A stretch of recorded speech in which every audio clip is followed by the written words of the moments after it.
السلام علیکم دوستو، نیشنل ٹی20 کپ 2023 کا ٹائٹل کراچی وائٹس کے نام۔ اسد شفیق 17 کپتانوں پر بازی لے گئے۔ شاہ نواز دھانی ایک بار پھر ہیرو بن گئے اور پی سی بی کے دروازے پر ایک اور زور کی دستک دے دی، جبکہ کراچی وائٹس کے اوپنر خرم منظور کے ساتھ زیادتیوں کی انتہا ہو گئی۔ ایبٹ آباد کی امیدوں کے محور فخر زمان اور ساجد علی فائنل میں ناکام ہوئے تو ٹیم بھی جیت نہ سکی، جبکہ فائنل جیتنے کے موقع پر اسد شفیق نے اپنے کیریئر کے متعلق بڑا فیصلہ کر لیا۔ دوستو، نیشنل ٹی20 کپ کا فائنل آج نیشنل کرکٹ اسٹیڈیم کراچی میں ایبٹ آباد اور کراچی وائٹس کے درمیان کھیلا گیا۔ کراچی نے پہلے بیٹنگ کرتے ہوئے مقررہ 20 اوورز میں 9 وکٹ پر 155 رنز بنائے۔ خرم منظور ایک بار پھر ہیرو ثابت ہوئے۔ خرم منظور نے ایک بار پھر بہترین بیٹنگ کا مظاہرہ کیا۔ ایبٹ آباد کی بیٹنگ کو دیکھتے ہوئے 156 رنز کا ٹارگٹ بظاہر بہت آسان لگ رہا تھا۔ ویسے دوستو، ہمارے ہاں کچھ پلیئر کے ساتھ جو زیادتی کی انتہا کر دی جاتی ہے، جیسا کہ خرم منظور کے ساتھ کی گئی، جو پچھلے کئی سالوں سے مسلسل بہترین پرفارم کر رہے ہیں اور پی سی بی انہیں مسلسل نظر انداز کر رہا ہے۔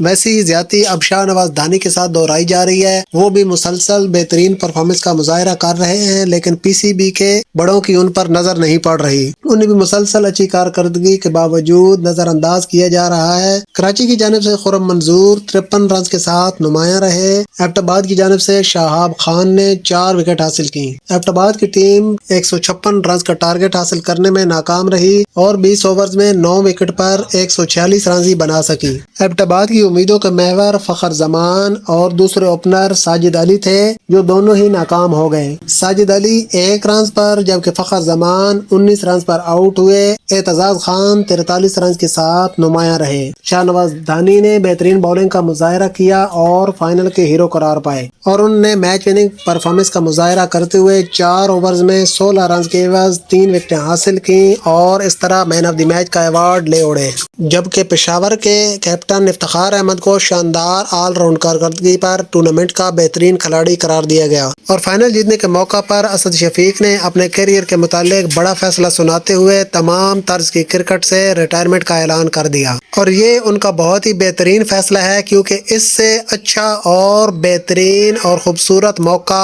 ان کے لیے آئندہ شاید کبھی نہ مل سکتا۔ تو دوستو، یہ تھی آج کی ویڈیو۔ امید کرتا ہوں آپ کو پسند آئی ہوگی۔ اگر پسند آئی ہے تو ویڈیو کو لائک، شیئر اور کامنٹ کریں۔